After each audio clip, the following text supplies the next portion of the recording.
Hello, Facebook. Good morning, Facebook Live. Good morning, good morning, good morning. Happy Friday morning to everybody. I hope this thing doesn't fall.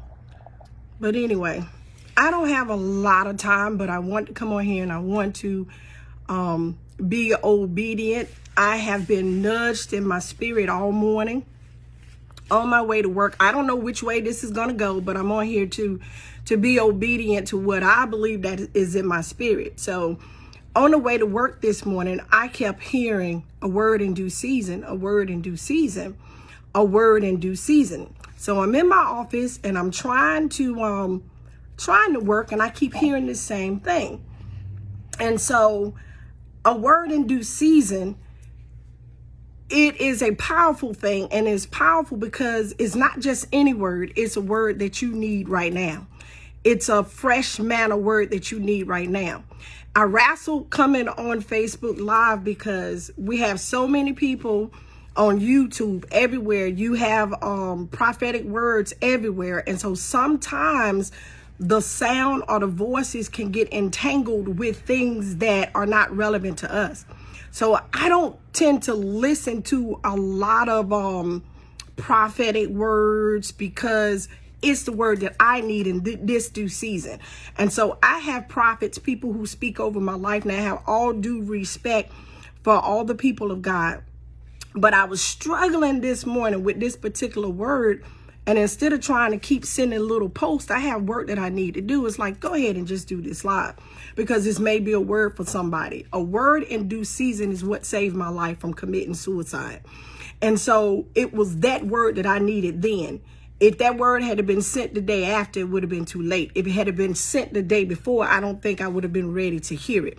And so what is in my spirit this morning is that we tend to hold on to things that we need to let go. I had a vision at the beginning of the week, and it was about me running down through this field. And I was running, and I mean, it wasn't like I was running away from something or that I was running to something, but I was in cadence. I was running like in order. And I kind of put that in significance to running in divine order. And so I wasn't running out ahead, like I wasn't leaving anybody behind, but I was in momentum. And I got the word this morning that was the cadence of the Holy Spirit. It was the cadence of what was going on now in preparation for what's going on later. But when I was running through this field, I was running with another individual. I heard in my spirit, was like, run well, run well, run well. And so after that, I started thinking about the things that will hinder us, the things that would prevent us from moving ahead. And it's like those things that we keep looking back to our past, or we keep holding on to in our past, or something that's knocking our body or our lives out of alignment. I don't really know where it's going, so I'm just going to share what he's putting in my spirit, and hopefully it'll be beneficial for somebody. If not now, maybe later on. But I know that if I don't give a word in due season, then there'll be blood that's on my hand. But what is hindering you from running well? You know, what is going on in your life, in your relationships, things that are hindering you from running well? And one of the things that I know for myself was holding on to things that I should have let go. Holding on to what I call, as a believer, sometimes the enemy will use what we believe that may not be rightly divided, not necessarily wrong, but may be not rightly divided. And one of mine was trying to hold on and to salvage and to save particular relationships or individuals who had no love in return for me. Now, I beckon it back to when I was reading Second Samuel, and I think 19, and it was about the story of David. And David was holding on to a relationship that was contemptuous to him. That relationship was holding him in contempt. So no matter what he gave, no matter what he did, no matter how much he loved, this particular relationship was, and it was with his son Absalom. You can go back and you can read it, but Absalom had a lot of reasons, but he was very embittered towards his father. He even rose up against his father. And when he rose up against his father still was his father, and his father loved him.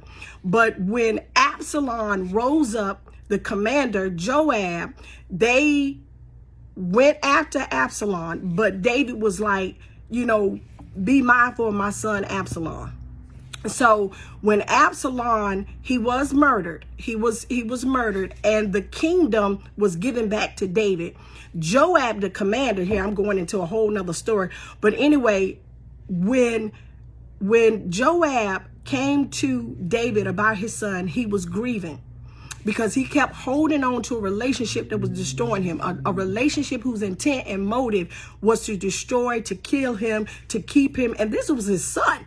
So if we need to let go of relationships with people who are our blood, now don't take this out of context, but I'm just saying, when a heart is contemptuous against you, there is nothing you can do, it's nothing you can give, it's nothing you can say, and you can keep trying to pour these relationships with you on into the future, and it may very well cost you your life. Joab had to go and correct David, and he said, David, and I'm telling you to strengthen what remains. Strengthen what's remained. He told David, he said, David, you are loving those that hate you, and you're hating those that love you. And David was trying to strengthen that thing that hated him and was just literally up to destroy him and his whole kingdom. And Joab told him, he said, you're holding on to people who are trying to destroy you, but you're hating those, the servants, the ones who went to war for you in battle. You're saying that you're hating us. So if you don't rise up and wipe yourself off from here, the people that have been for you and been with you and have laid down their lives for you, they're going to leave you behind. And David got up and wiped himself off. And so I'm saying this to somebody. You're holding on to something and somebody that you love dearly. But this thing is hindering your walk, is hindering your run, is hindering what it is, it's hindering the cadence or the momentum that God has you in to go forward. And we have to check ourselves sometimes. It doesn't mean that you don't love them. It doesn't mean that you don't give love. But you have to know what is for you and who is for you in this season, because of everything that you thought that you were doing for good, that you thought you were doing is unto the Lord, that you thought that you need to hang and you need to savage this thing, that it is literally destroying you. I know, because I've had to walk away from several things that I love dearly, but I couldn't worship it. Several things that I had laid down my life, and when God said it was the season to get up and go and get up and run, I had to leave it all behind. When you really love something and you love somebody, it doesn't mean when you sacrifice your life, there has to be a redemption. But there are people who are determined that they're not going to be redeemed. You can still pray for them. There are people who are determined that their heart is not going to turn, that they are determined that they're going to go the way that they said. And if you keep trying to pull them and to go back and get those who do not want to return, it's going to cost you your life. Strengthen that remains. And those things that remain with you, people, places, things that have labored for you, that have loved you, who have sacrificed for you, those are the things that you strengthen. If somebody is determined or something is determined that they're going to stay in waste places, if they're determined that they're going to die there, if they're determined they don't want to make the changes, you can't take everything that God has given you, everything that you have worked for, earned in your life, and be willing to sacrifice for somebody who holds contempt in their heart. You don't have the power nor the authority to change anybody's heart. You can give people the wisdom, the knowledge, and the understanding, but what they do with it is totally up to them. Sometimes you got to love them and you got to walk out. Sometimes you got to love them and you got to walk away. And it's not to prove any point, but you got to preserve that remains that God has given you. David had to get up. David had to get up. A commander came, which was Joab. Go back. I loved David, the 2 Samuel. Joab had to come back and tell David, you better get up.